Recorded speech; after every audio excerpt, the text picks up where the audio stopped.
Your someday starts today.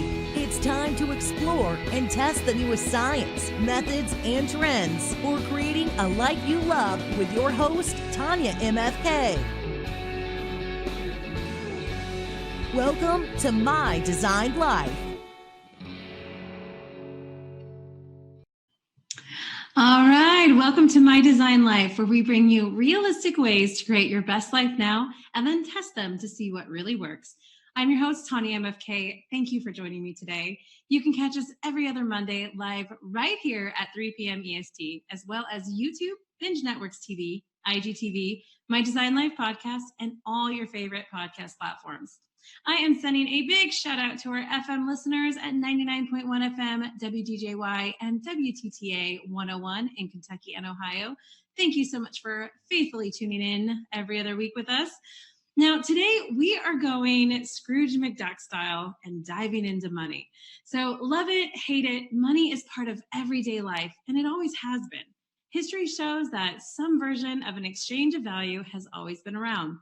Yet, despite how long we've been dealing with it, it still has the ability to incite fear, anxiety, confusion, and depression amongst its users, like all of us. So today, we are going to go and get into some action steps on how to shift our money mindset and create a rich life for ourselves, no matter what the numbers in our account might look like. But first, in our last show, we met with Dr. Auda Tovar, who challenged us to get naked and authentic. From that interview, we walked away with two very important tools to create our best life. One was a trigger plan. And what she explained was when you find yourself in that moment of pain, frustration, fear, stress, anger, ask yourself, is this about the past? If yes, guess what? There's nothing you can do about it. So we need to let it go. Then ask, is this about the future? If yes, guess what? That doesn't exist yet. So there's nothing we can do about that either. So we need to let it go. Then we can ask, is this about the present? If yes, we can ask ourselves, is there something I can do about it now? And if the answer is yes, what can you actually do about it now? So identify the action that can happen right now. Then go do it. This is how we deal with our mind and emotions when we are in the moment. Because the truth is, this moment is all we have. So you either let it go or you deal with it. But the last thing you do is dwell.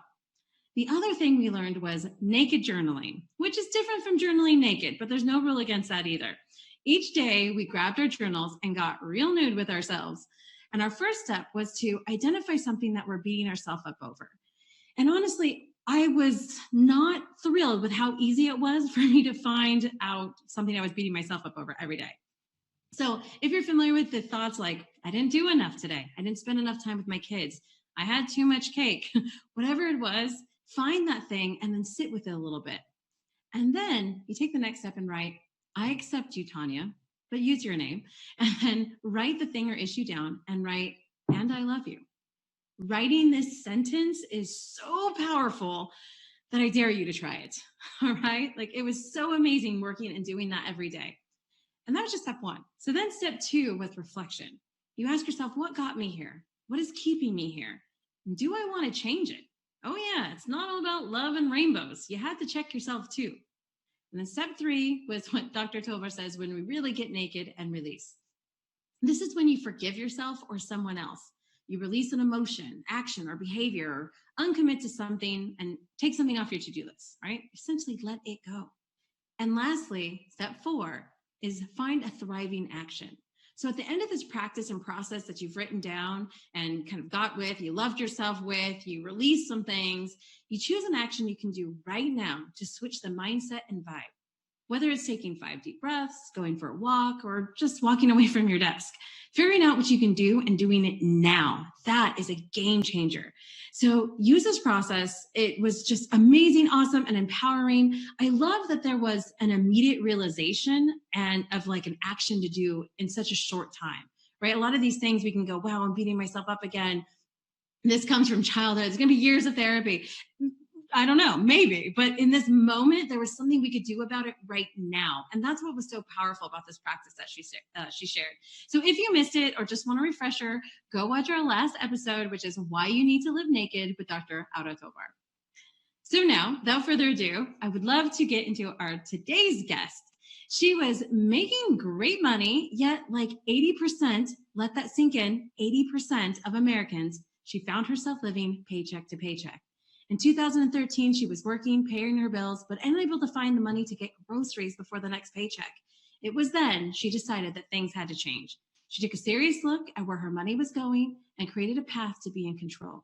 Now, that was fine and good for her and her husband, but when her first child was born, the money needed would increase, and to further complicate matters, she didn't want to go back to work. But knowing that mindset is more important than numbers, she saw opportunity instead of limitations. Through simple knowledge and evaluations of her finances, she created a way to stay home and support others to find financial freedom in everyday living. So please give a warm welcome to a woman that brings empowerment back to your bank account, the financial fitness coach, Kristen Ricupero. Thank you so much, Tanya. I really appreciate you having me today. This is so great that we can talk about this because money it's such a stressor for most Americans. We lose sleep over it. People lose weight, gain weight over it. It's just relationships are breaking. Divorces happen because of money. So oh my God, I appreciate the opportunity to talk about this today. Well, and I'm so excited to really bring it in because sadly, money is something that people like to skip over when we're talking about self-improvement, development, or spirituality, but it's part of our lives. And it can be a wonderful part of our lives. Right. I read that 65% of surveyed adults say that they would benefit from financial advice. The awareness of the need is there. But it seems like in our world today, the financial advisor or planner is about investing. And you have to sit and wonder, well, what about the basics? What about getting to the point where you even have money to invest, right? That's the class I feel like we're missing in life. Exactly. Yes. And that's exactly what I've stepped out to do. And, when I decided to stay at home and create a business and go into business for myself and what am I good at? What can I do? What will impact others as much as it's impacted my life? That's really where it all kind of came from. And that's it. And, I'm out to take away the stereotypes about money and take away the stigma that it's not okay to talk about it. And it's not okay to seek help. I mean, it's like therapy. And sometimes I have clients who are like, you're kind of like a therapist for us, aren't you? I'm like, in a way, sometimes it is. Yeah, it's changing the mindset, everything. And I love that you said stereotype as well, because I think, especially for me growing up, I came from the other side of where you were in a situation where the money was coming in, but you couldn't figure out where it was going. And I grew up in a situation where there was never money coming in, right? We were extremely poor, living in homeless shelters. And the stereotype for sure was that if that mom was staying home, they clearly have a lot of money, right? That's the life. That's where it is. And the difference was that wasn't your situation. You decided this is what I wanted. And then how am I going to do it? How can it work? Right. It wasn't like you were independently sitting on a bunch of cash and going, I'm just going to stay home. Right. Right. Well, my kids actually still go to daycare full time. So it wasn't even, I wanted to have more flexibility though. I wanted to be able to make my own decisions about when do I want to take off and when do we go on vacations and do we, when do we do these things without feeling guilty about responding to somebody else. And because of what I teach, we've lived our lives this way now since 2013, first myself single, then with my husband married. I had that ability to step back and we had the ability to do those things because of exactly what I teach. No, we weren't sitting on a pile. We're like, hey, you can pretend to do this and not make any money at it. Right. But, I had an opportunity to step out of my comfort zone and to go into this with a plan and to do those things, to have that flexibility for my kids. And it has been amazing. The most amazing. It's been 1 year, October 5th. And it has been the most amazing year, I think, and transformational year of my life. Oh, I love that.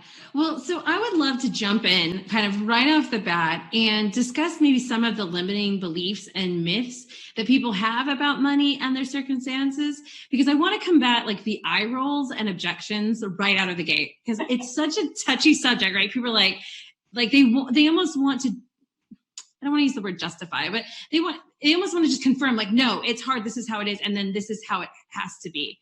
Because most people, everyone else around them, I think is yeah, that's money. It sucks. And it's a hard thing. But there are beliefs and myths and things that we're holding on to. So I wonder if we could just kind of jump right into that. Maybe some of the things that you teach your clients to rethink, and then we'll go from there. Absolutely. And money mindset and having a positive money mindset is the first most important thing. Like, you can have a great budget and a poor mindset, and it won't take you anywhere. It won't do you any good, because you're going to intentionally, subconsciously blow it. Yes. But if you have the right mindset, knowing that I can do this can be changed.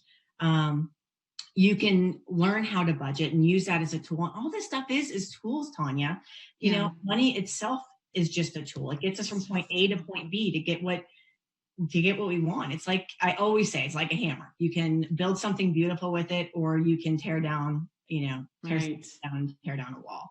And there's some of the myths right there, right? Like the whole tool thing. You know, some people just see like it's a greedy thing, or it's something that, you know, like you were saying, you don't talk about. Like, it's not like, there's so many different old beliefs that people hold on to from TV, childhood, whatever reasons, around how money should be dealt with.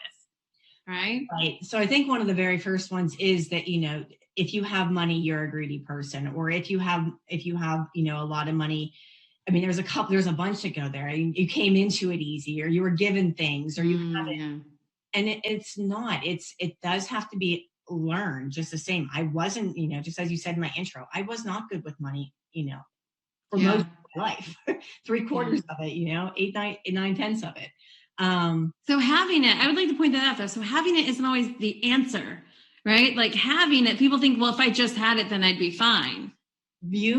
One thing is that money will help you become more of the person you are. If you are by nature a giving person, and I have a lot of clients who are, with their religion, they are tithers. And so if you are by nature a tither, tithing is giving 10% of your top line income. It is not what's holding you back. It is being a very giving. You are showing that you are giving in that religion. And they don't stop tithing to make their budget. It's what comes off the top. They make everything work off of that. And that's very important, that we see that money will make you more of who you are. If you're generous, if you're already greedy, it will. Now there's evil associated with money, and that's just not the case. So I think that's I think it's kind of like one of those first things, right? Is that, like it's going to make you who you are. So money doesn't create the greed. It's going to be what's already inside of you. And then if that comes, then it's just going to exacerbate what's already inside, right? It's going to allow you to be more generous and more giving if you have money. That's something that was very important to me all along the way, you know, even while I was plowing out of debt. I mean, I would seriously find a candle for $10, and I would go sell it on Craigslist, take $10 and throw it on my budget when I was going through this. But it will make you that much more generous. It was always important to me to give, and I always had a small line, maybe $20, give or take. But it was able to increase, and now we're able to increase our budgeting on giving on a monthly basis up in, you know, to whatever we feel appropriate, into the hundreds. And Christmas time, you know, we like to do adopt a family. It allows us to do those kind of things by being financially free. So it's not necessarily. I was one of those families as a kid. So, I mean, it's a powerful, powerful thing to be able to do.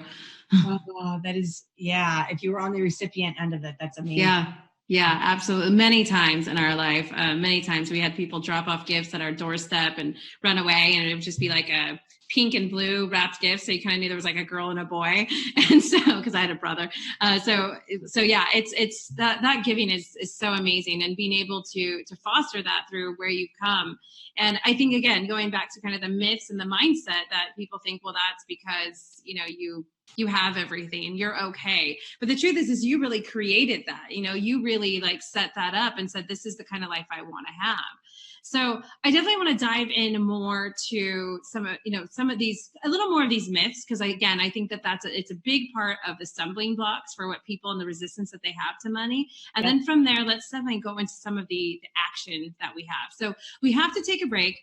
And if you do too, don't forget that you can take us everywhere you go, live and uncensored, with our UI Media streaming app. Go to uimediaapp.com to watch live now and catch all your favorite show replays. We'll be right back with a financial fitness coach, Kristen Ricupero, and action steps for living your rich life now. See you soon. All right, welcome back. I'm Tanya MFK, and you're watching My Design Life. We are here with financial fitness coach, Kristen Ricupero, and we are getting unstuck and learning how to create our rich lives. Now, before we dive back in, I just want to remind you to like, comment, ask, share below this video, as we'll be checking in with you all soon. And if you want to call in or chat with us, you can call at 1-678-495-4345.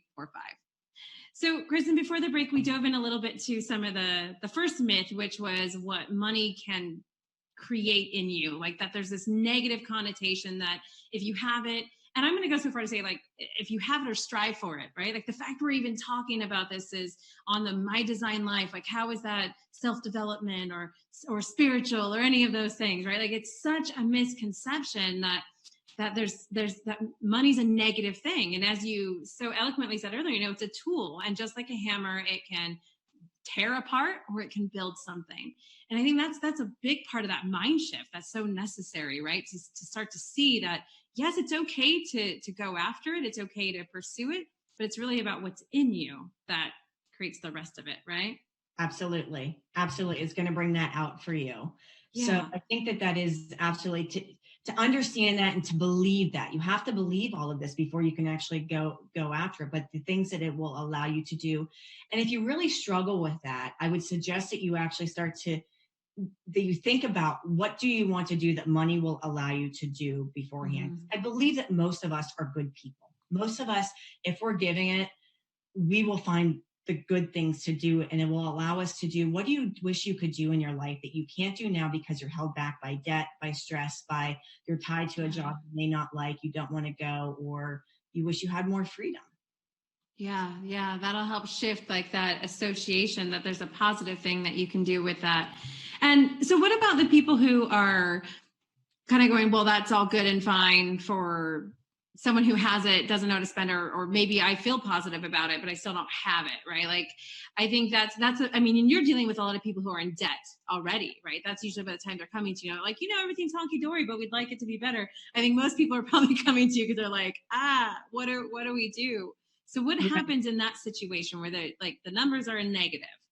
Well, I think that's one of the second myths is that you can't budget if you don't have money or don't have enough money. Sure, you can't budget if you have zero income. Like, I mean, there's something there, but if you're not making enough for your lifestyle, you still need to budget to be able to find out where can you shift your lifestyle. Yeah. And that's one of the things that I love social media and what it's enabled me to do with my career and keeping in touch with family and friends from college and high school. But it's really taken its toll on how we live our lives and when we compare ourselves and keeping up with the proverbial Joneses. Yeah. So a lot of our budgets are blown out of the water, and we don't even realize that what we're spending our money on is not what we truly value. So I think when you look at it, it's important to budget when you don't have money as much as it's important when you do have money. Because one of my big things is if you don't learn to manage it on the small levels, Tanya, you're never going to be able to manage it on the large. Now, I love that because I've heard this before. And someone was saying, when you have very little and you are putting away $1, they're like, well, what's the point? It's just $1. And they said, it's the action and it's the habit. Because if you don't learn to do it now, you have absolutely no basis, foundation, or experience doing it when you have more. Yes. And so I was like, oh my gosh, that's so key, right? We think, well, I don't even have enough. There's no point. But the point's not even always the number, it's the habit, right? It's about doing it. It's about building that muscle up. Absolutely. So, whether you're putting away 1%, $1, $10, not only is it building that muscle, but also small things do add up. And especially in the world of investing and talking about what that will do for you compound interest wise for your future, it will add up. Yeah. We have studies of, 2 18-year-olds living the same life. One goes into debt and takes, 15 years to get out. One starts just investing, $200 a month.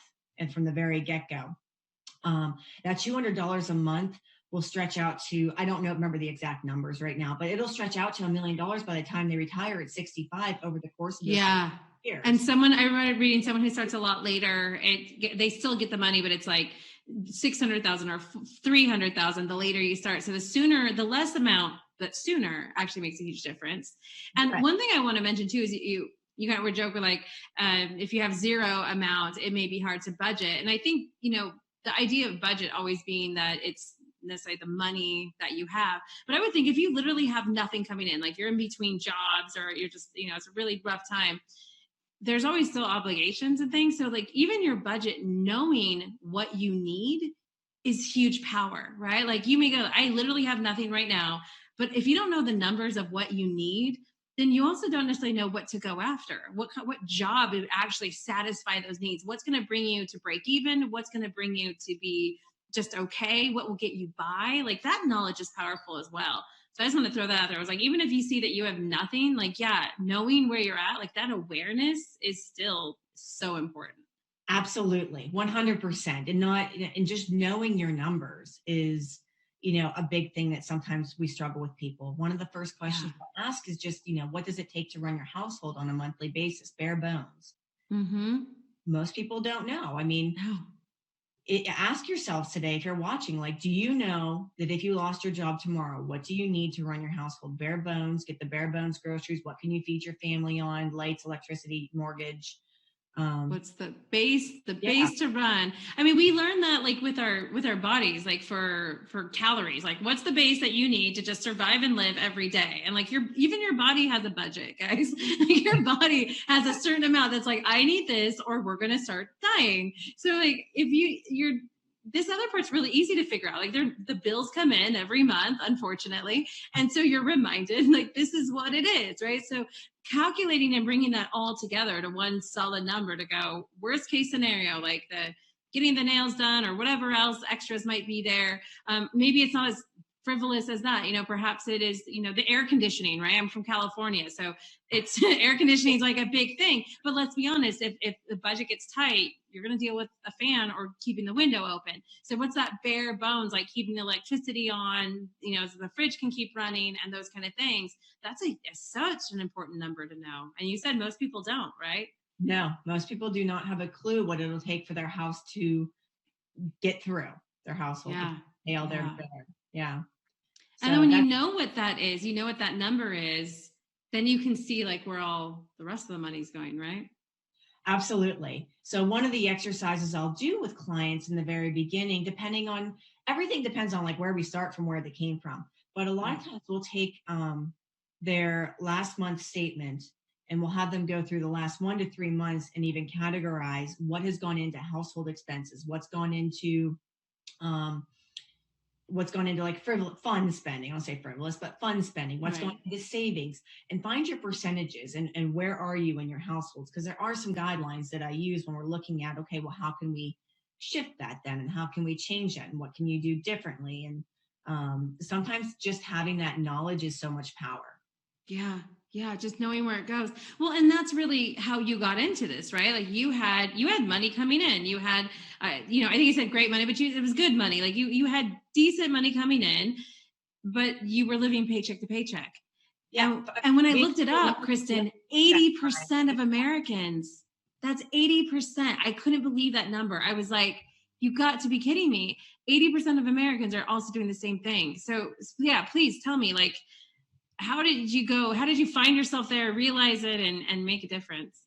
Sure. But here's the thing about that 80% that I do want to say is that, Tanya, it doesn't matter if those people are making $40,000 a year or $400,000 a year. What street you live in, count 8 out of 10 houses on your street, because that's the number. That is what happens? Right. The fancy house with the Mercedes in front, they're also one of the 8 to 10, They are.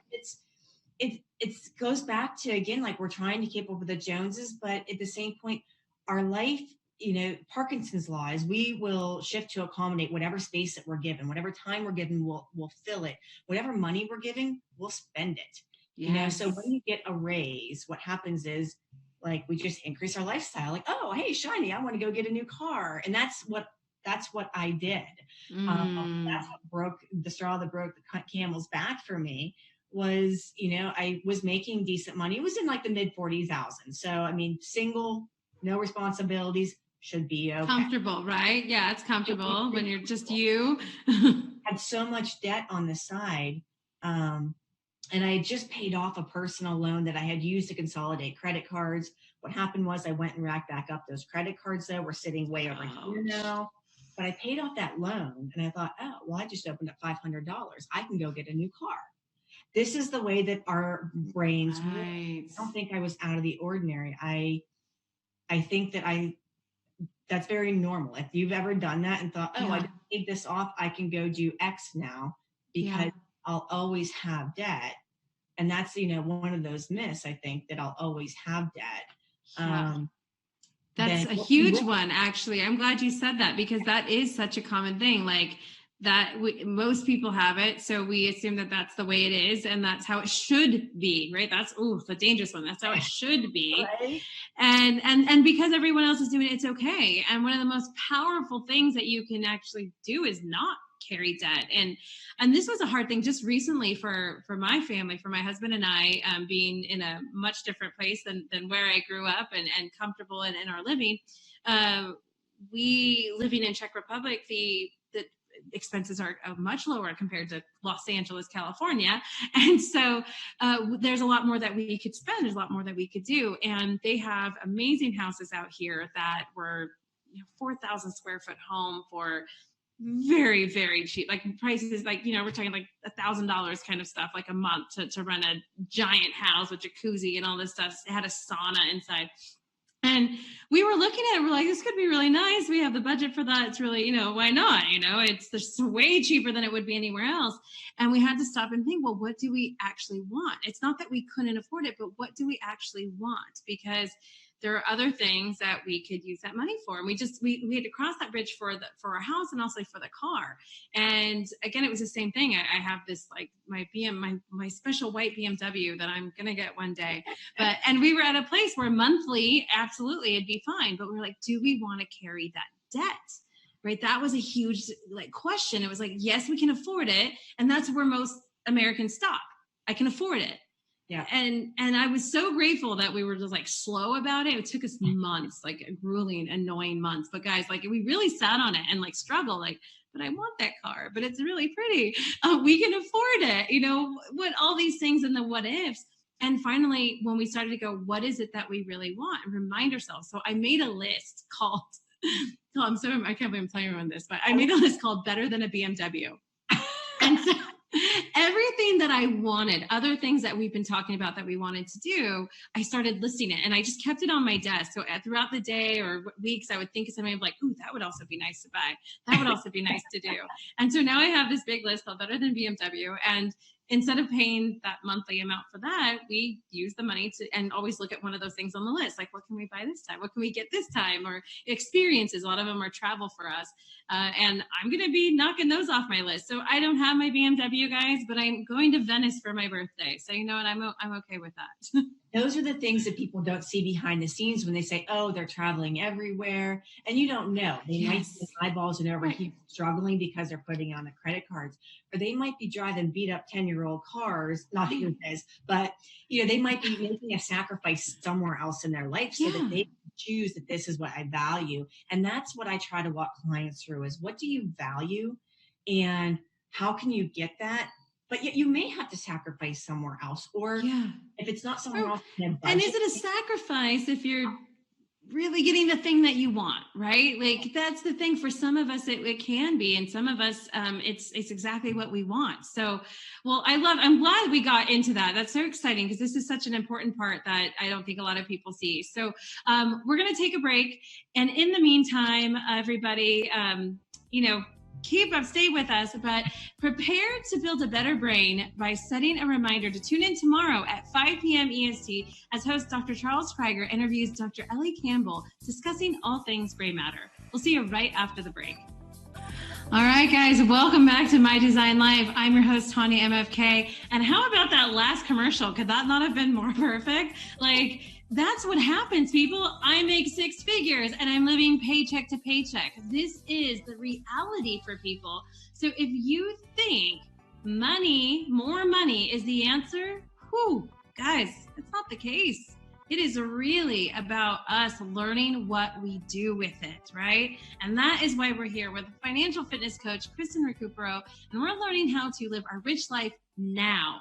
Now, real quick, before we dive back in, I wanted to check some of our comments, and thank you, Robert Brooker, for always coming in and being so vocal with us and chatting with us. I love that you are just so into following along and letting us know how you feel financially. If there's any questions that you have for Kristen or any other points, please feel free to mention them and bring it up. We just love having you in the conversation. And to all you other guys, don't be shy. See your numbers out there. Just post and let us know what you're thinking.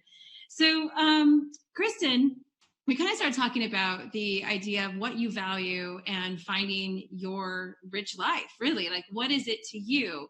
And I think, and I know, actually, I'm gonna be bold and say, I know a lot of times people will go with, well, rich life is I can get anything I want at any time, right?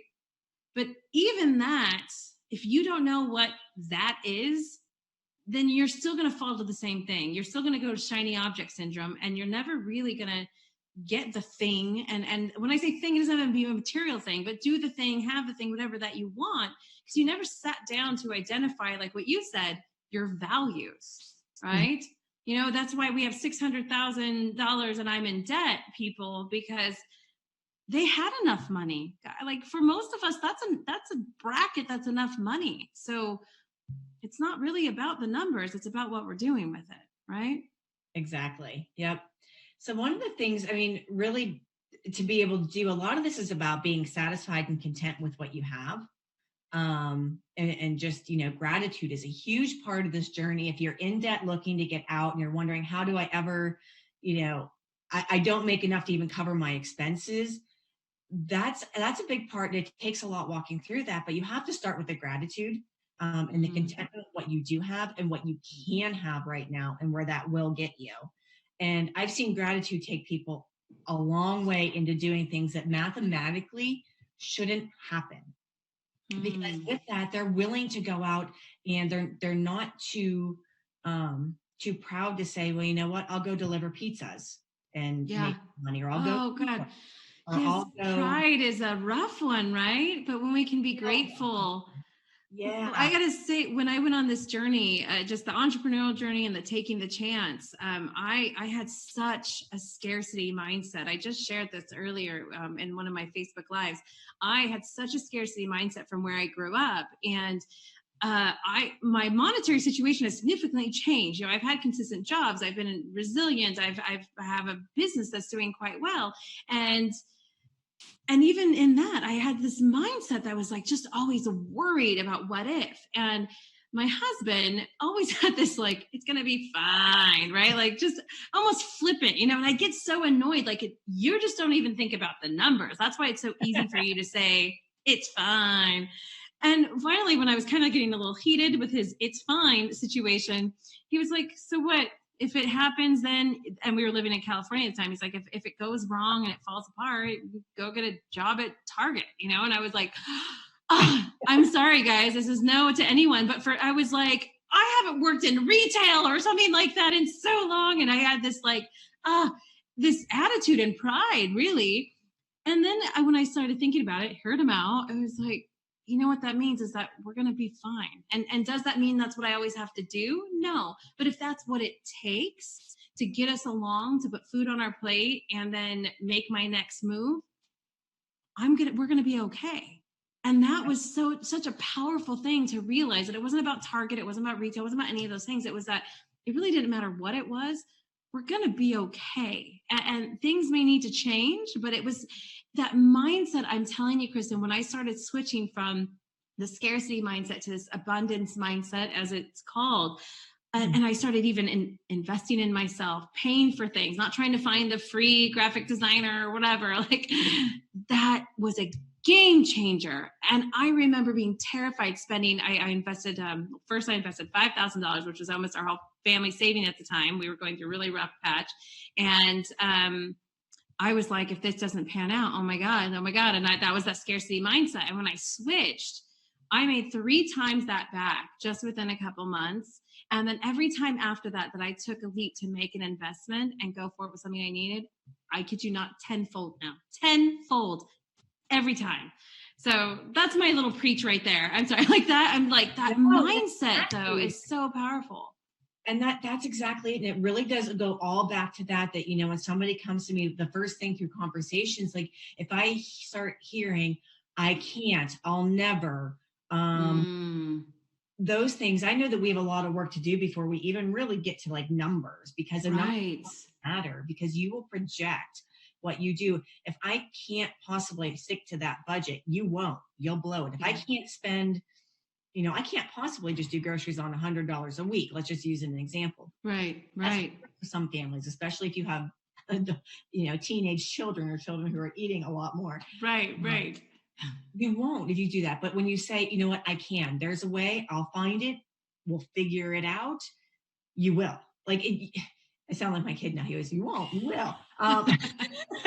But it all comes right back to that. You are projecting what will happen when you have the abundance, the scarcity, the poor, the rich mindset. And rich doesn't have to be in terms of money. You will get there Right. with the finances when you realize that you are already rich with what you have, and that just living in America right now, most of us, if you make over $30,000 a year, you are in the top percentage of, wealth in the world. I'm sure that Right. you've seen some things in your travels. I've not traveled nearly as much as you, but where Yeah, we we lived in Vietnam. And it was amazing, like living in Vietnam and seeing like how much smiles there were in the midst of seemingly poverty-stricken areas, and a gratitude and time, taking time to appreciate family and be there, and taking time off, lots of time off. Come on, Americans, take some time off. Same with India. I swear it was a holiday. Like every week there was 2 holidays, and people were taking time off, and no one was like, I gotta get the next paycheck. They're like, you know what, this is what it is for now, and I'm still gonna go and hang out with my family.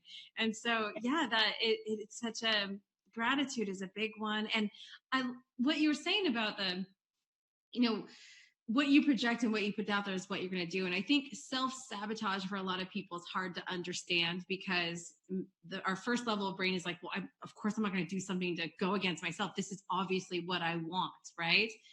But when you're going, it's what I want, but it's so impossible, but I can't have it.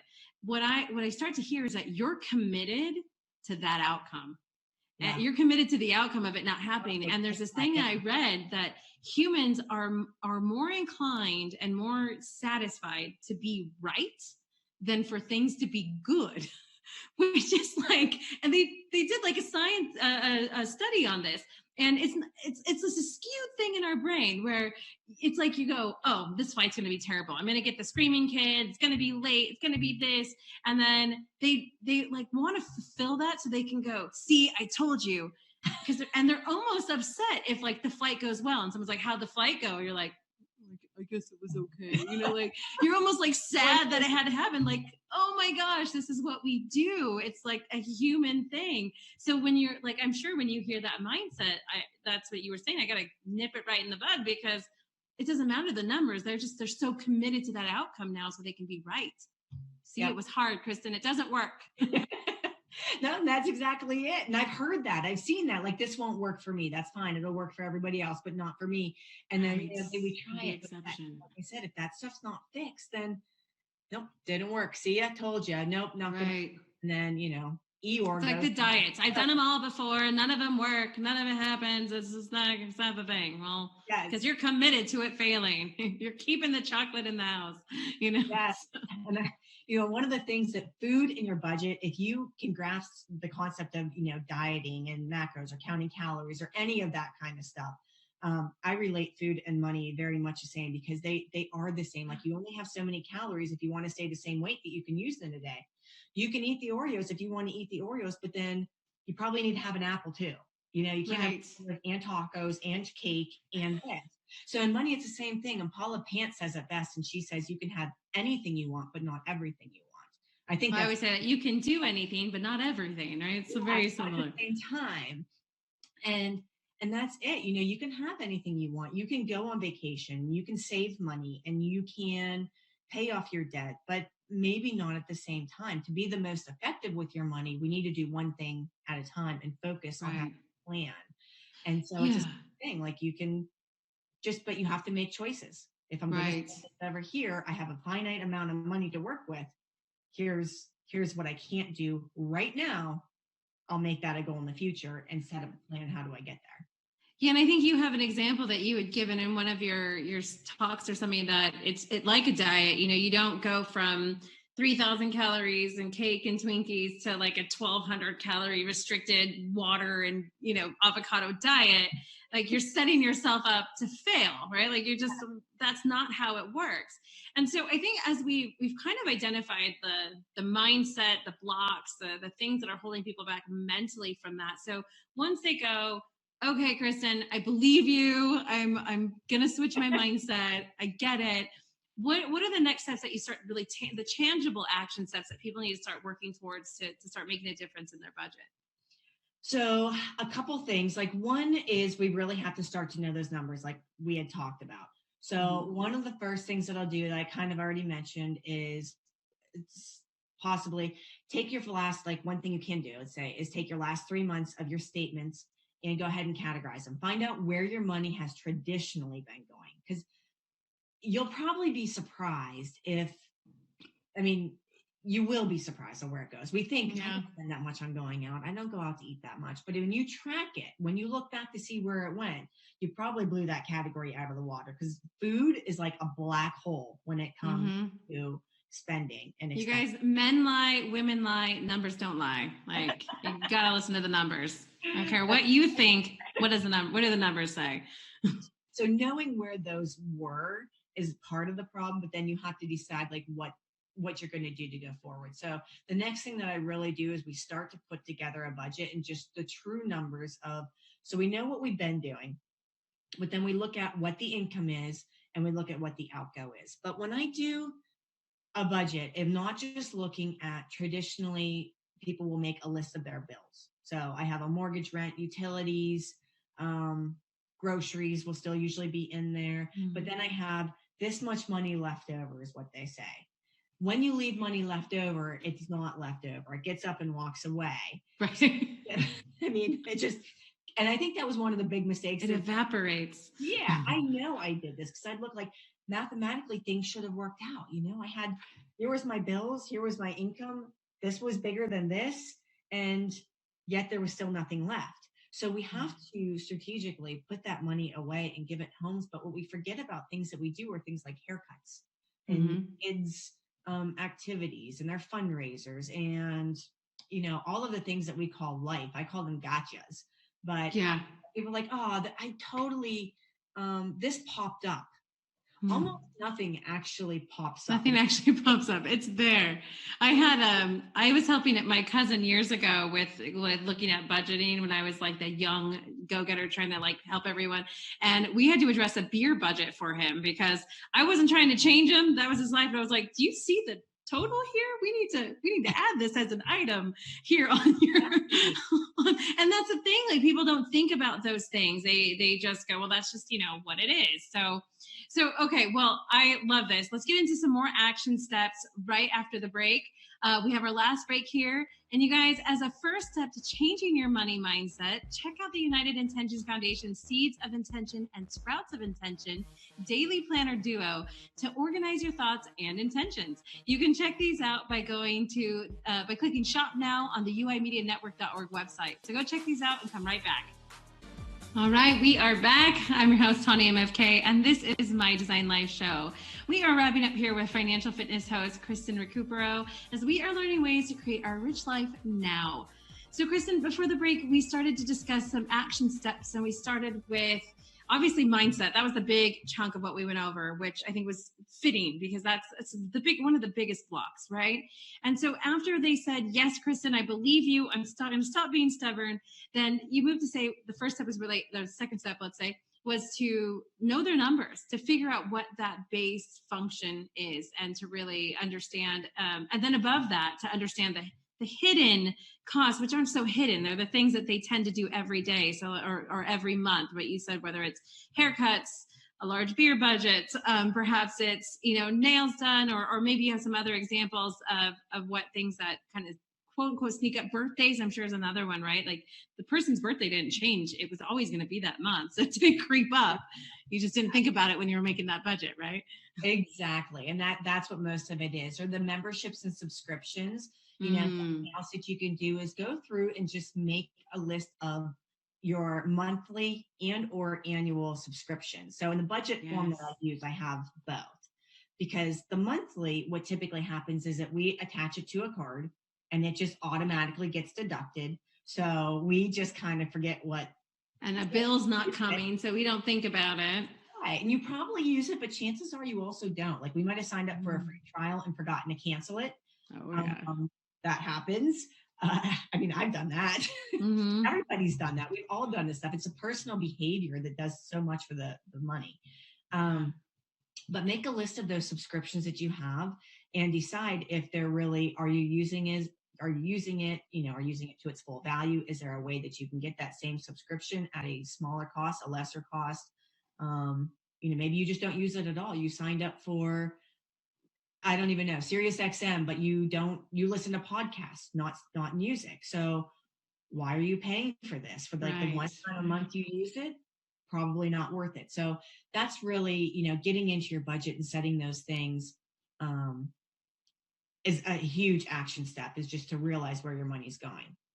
So once you've gathered them up, they've gotten their numbers, they see it, then let's go with, I'm sure there's people who realize there's a lot more money than they thought they had, right? So that's one step. But let's go on the other side and go, the people go, okay, wow, I'm spending more than I should. It's not matching my income.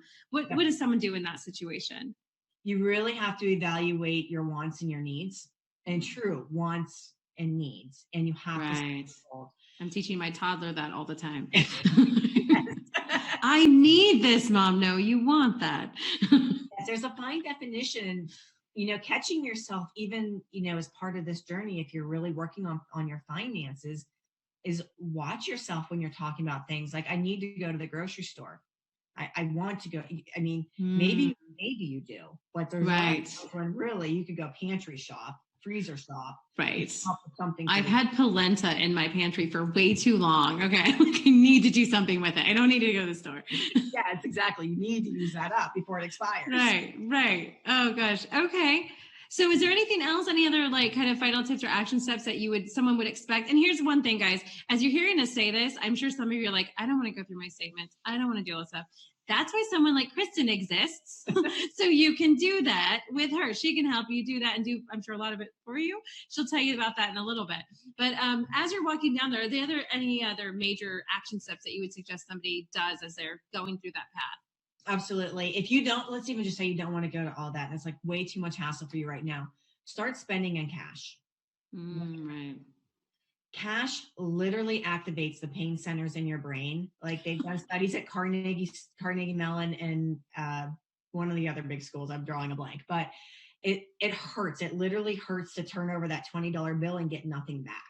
And what happens is when we spend with a credit card or even debit card, it doesn't register in our system that like we swipe, we put that card back. So no activity registers until we actually get that statement a month later. And then we have that hangover of oh, why did I buy that? Why did I do that? I can't eat it. But when you spend with cash and you have to hand over that $50 bill and you get nothing or a $10 bill and change, it hurts. And so you'll think twice about not only what you're choosing to spend your money on, but you'll think twice about you'll have a finite amount. So I usually suggest it for places, obviously you're in person, but like the grocery store, set yourself a budget and say, I'm going to spend $100 this week. And you take $100 and leave your cards at home. That's all you have. That's all you have. You have no choice. You will make it work. You may put the Oreos back. I love to hit on Oreos. I don't know why. Darn Oreos. You guys are the budget busters.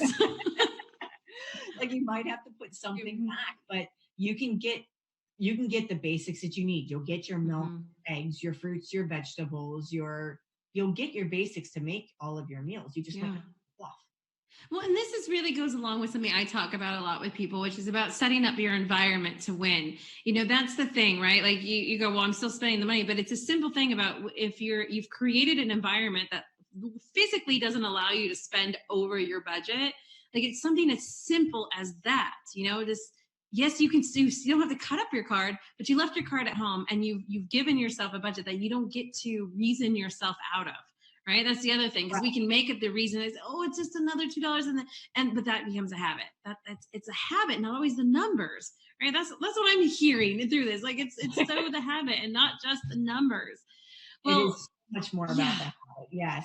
I have a client who's local who called last week and he says, I think I have a problem and I think that I need to just give you my credit card. And is that a service that you do, Kristen? No, what we're going to do is we're actually going to freeze it, and because he's not ready to cut it up and get rid of it, he doesn't need to necessarily. But we're going to put it in the freezer because he has the habit of just going to it as a last resort. And so when that's not there as an option, you'll decide what else you want to do.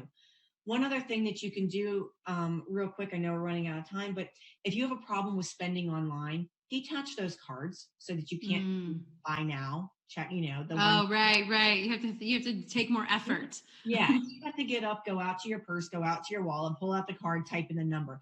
You may not purchase the same things that way. Like there's a lot of ways you can actually help yourself change your habits just by not making things so simple, which is exactly what most marketing has done, is made things simple for us. Right. That's why they're winning. Yeah, most technologies made this really easy, but let's put that pain back in there and make it a little more difficult to get those things. And you'll decide, and it will help you set it'll help you combat your impulses and that behavior that you already have into really reflecting on those goals that you wish that you had and making them. And I would think if some of you are afraid of the cash thing, I know I'm always like, I love the cash thing, but I'm so forgetful. Like I swear I'm the one who's always going to lose like the money. And so I would think aren't those like alerts you can put in your bank or your credit card that will tell you once you've hit a certain limit. So like you at least get some sort of like, hey, you've spent $200 or you spent $500, not just the single purchase, but I think they'll put like even a reminder to tell you when you get to a certain number. So that could be something too. I don't know. But well, Kristen, this has been so much fun. Before my last question, can you please tell everyone where they can find you and what you have going on? Okay. You can find me on Facebook at Financial Fitness Coaching, Instagram, financial.fitness.coaching, and of course my website, the same, financialfitnesscoaching.com. If you want to look up any of the services that I offer, the blogs that I post, and I'll post, some tips, especially now the holidays are coming up. Oh yeah. This is not the time to say, well, I'll just start in January and blow $2,000. This is a time to be true to yourself and what you really want. So, I'll be posting some different tips and ways that you can, strategize and help to work with your natural behaviors. Yes, because this is the black hole. This is the holiday black hole, guys. You need to all go right now and go click follow her so you don't put yourself into debt as a gift to yourself for holidays. Yeah, you don't want to have the January hangover, right? Oh, yeah. There's too many debt hangovers, guys. Well, and also you have something like a worksheet, like a reflection kind of awareness worksheet type thing that people can get from you as well, right? To get started. Yes, absolutely. If anybody wants, I have a monthly budget meeting worksheet, and this works with either a partner or yourself, where it can really help you value on, did I hit my goals? I wanted to save $200. Did I hit them? Did I not? Why not? What's stopping me? What's my next goal? Do we have a united goals? And so it really walks you through some questions while you're making your budgets and or reflecting on your past month of where you can do better. I never like to focus on what went wrong, but let's focus on where you can do it better. Right. Oh, I like that. So you guys on Instagram, or I'm sure even Facebook, just DM or message her for that, or check on the website if you have it there. But I think just go ahead and DM you and she'll send it right over to you guys if you have that. Absolutely. So awesome. Well, now for my last question, what is the plan that you have for me to do this week to design my best life with financial fitness?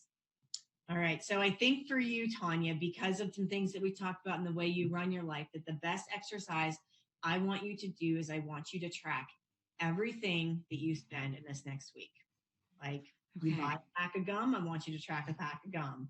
And I don't want you to change your behaviors because you're doing this. Right. I want you to simply save It might be easiest is just to save your receipts, and at the end of the day, go ahead and just throw them into a spreadsheet. Check them all up. Yeah, I can do that. Okay. I can do that. There's always a section. There's this grocery store we go to here in Czech called Lidl, and they have this section that's always like the seasonal stuff. There's always like a new winter jacket or something there, which is weird. Sounds weird to Americans, but it's like Costco. Like they have everything. And every time my husband and I, we get to the checkout, and we're like, I got us again. Like it got us again. So I'm going to be looking at that for sure. There's going to be way too many Lidl receipts that we'll see. So I'm excited. So I will go through that, add those up. And then at the end of the week, you have kind of a sort of reflection thing for me to go through as well, right? Yes, absolutely. Okay. So we'll share that with the audience on that day. Okay. And we can do that and let everyone know. So, well, awesome. Thank you so much for being here, for diving into money, for getting through the ickiness that's not always comfortable for people, but actually giving really simple, tangible ways for us to get through it. So, you guys, thank you so much for following us. And obviously I have my assignment this week. So if you want to follow along, let us know how it's going by tagging us at My Design Life and use the hashtag MoneyFit, or simply watch how it goes for me on Instagram page at My Design Life Show. And if you have any questions or just want to learn more, join us for our Explore More series on all of our social media. If you like this and want to see more, don't miss a thing by subscribing to one of our channels. You can get everything at mydesignlife.show. And make sure to tune in next Monday, November 18th with Heather Dollar as we learn how to declutter our mind and our environment for our best lives. And tomorrow, guys, Wake Up the Conscious Way with Awaken Atlanta, as Tim Ray and Shannon McVeigh are going to interview medical intuitive Sherry Anshara along with marriage coach Susan Silvers. That's tomorrow at 6:30 on the Awaken Atlanta show. And guys, we are still looking for interns, so please come help us bring the message to the masses. Great opportunity to learn about broadcasting, social media, production services, and nonprofit business. So you can email us, contact@unitedintentions.org. Thanks again for being here. And remember, your someday starts today. Make it the best. I'm Tanya MFK. See you next time. Thank you for joining us at My Design Life. Catch us every other Monday at 3 p.m. EST. Follow us at Tanya MFK, My Design Life Show, United Intentions Foundation, and UI Media Network. Do you have methods, tips, or hacks to live your best life? Be a guest on our show. Contact us at mydesignlife.show to submit an application.